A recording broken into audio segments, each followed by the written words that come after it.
Kevin Howell, One-Eyed Scout. I'm here with Vance Bradford, TBT, the African American Network, local field and global reach. We're covering the TBT tournament.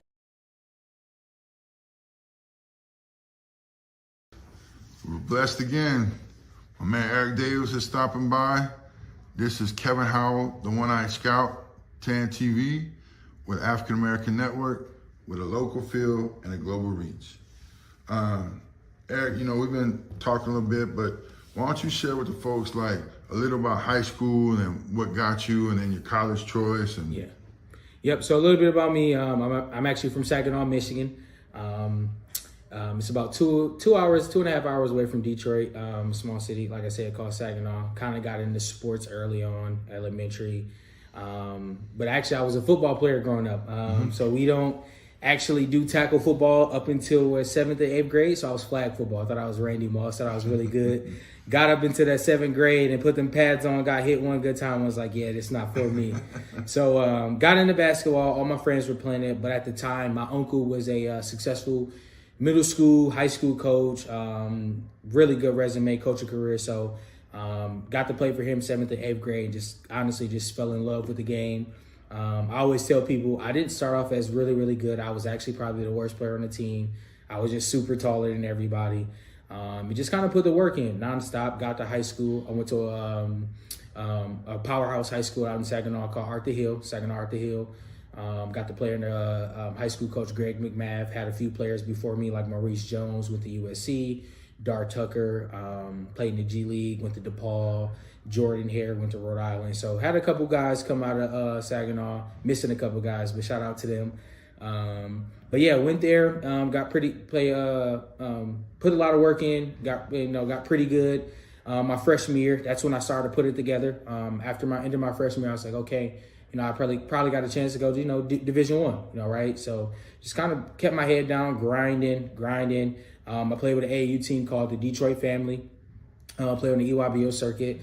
So played really well, got a chance to be an All-American, a Jordan Brand All-American. And then I ended up deciding to go to University of Texas. So class of 2015 high school. All right, man. So that's cool because I actually know several guys from Saginaw. And Darvin Ham was at Texas Tech. Yeah. And so we were at Howard Junior College. Mm-hmm. And so we would go to Lubbock, and him and Mark Davis would put it on us. Yeah. And so, but it's a small world in basketball. Small world, connection. Super small world. So now we're at Texas. Yeah. And I asked Kerwin earlier, outside of Austin, where was your favorite gym or favorite environment that you played in?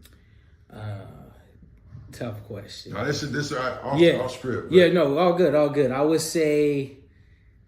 I would probably say Kansas because their gym is small. Allen Fieldhouse is very small. It feels like you're like at a concert, but the arena is shaking. That's how loud it is. You can't really hear play calls.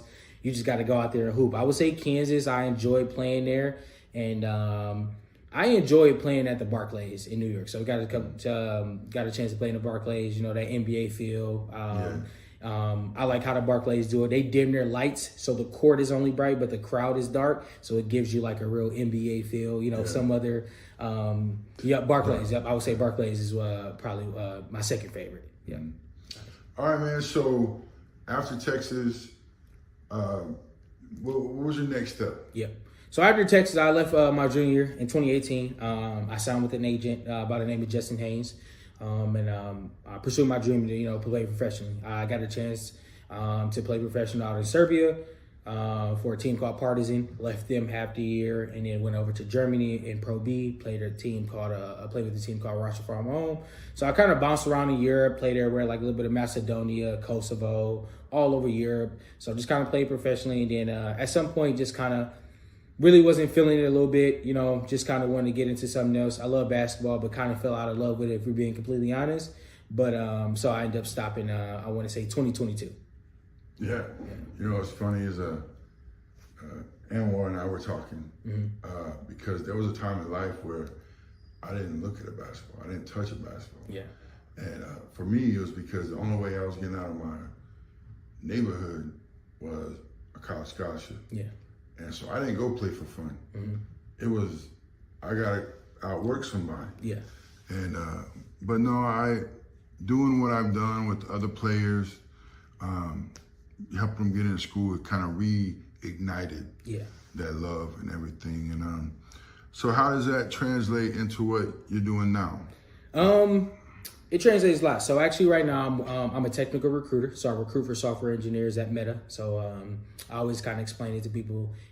All our apps we're using, the internet, anything as far as AI, all that tech, I recruit the guys who build that, or, guys and women who build all that stuff, right? So, that's fascinating. So it just gives me a chance, right? I'm still helping people, it kind of correlates. It's, I'm placing somebody at their dream job, or I'm helping them along the way with their dream job, right? Just like it kind of correlates to basketball, kind of helping these guys. And that's what kind of helped me to coach, help TBT. They give them game I wish I would have had when I was at their age, or some of the tidbits I wish I would have done differently when I was overseas, different decisions. So it correlates exactly right with my current job and my current profession, because I'm helping engineers, potentially, come over to work at Meta for us. And, and a lot of the times these engineers are saying, hey, this is my dream company. Would love to work at Meta. I use Meta products daily. So things like that. So it correlates a lot. So I'm in a field that I actually enjoy. So it worked out pretty good for me. That's a blessing. Yeah. Okay, man. Always the final question. Yeah. What is your one hobby away from basketball? My one hobby away from basketball, I would probably say I'm a big video game guy. I love video games. Some of my buddies back home would call me a nerd because I was a guy who liked anime, cartoons. Till this day, I watch nothing but cartoons. Love video games, man. Like they ask me what my dream job is. I love my job now, but my dream job was just play video games all day. If I can get paid to play video games, test products, all that would be my dream job. So yeah, I would say that's my hobby outside of basketball. All right, man. Wrap it up, Eric. Thank you. Yep, thank you. Yes, joining us, Kevin Howell, the One Eye Scout, African American Network, a local feel and a global reach.